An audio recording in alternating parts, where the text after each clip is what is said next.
नमस्कार मंडळी, स्वागत आहे माझ्या मिनी ब्लॉग मध्ये.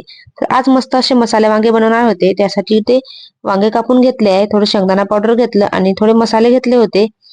तर त्यामध्ये ना हळद, मीठ, धनिया पावडर, लाल तिखट आणि गरम मसाला घेतला होता. ते सर्व एकत्र टाकून द्यायचं आहे आणि थोडी कोथिंबीर पण टाकायची आहे. त्यामध्ये छान टेस्ट येते. ते सर्व असं मस्त मिक्स करून घ्यायचं. याप्रमाणे मसाला तयार होतो. नंतर मग वांगे घ्यायचे आहे आणि वांग्यामध्ये छान मसाला भरून घ्यायचा मस्त.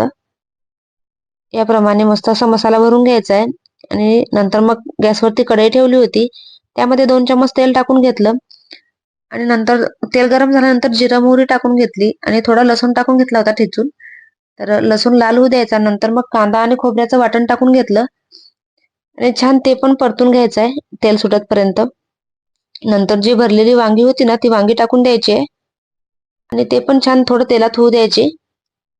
नंतर मग जो मसाला बनवलेला होता ना तो मसाला टाकून द्यायचा आहे. परत थोडं परतून घ्यायचं छान आणि थोडं पाणी टाकायचं आहे करपू नये म्हणून.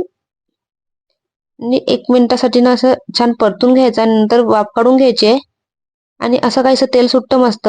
नंतर मग गरम पाणी करून घ्यायचं आहे आणि त्यामध्ये टाकायचं आहे जसं आपल्याला हवं तसं.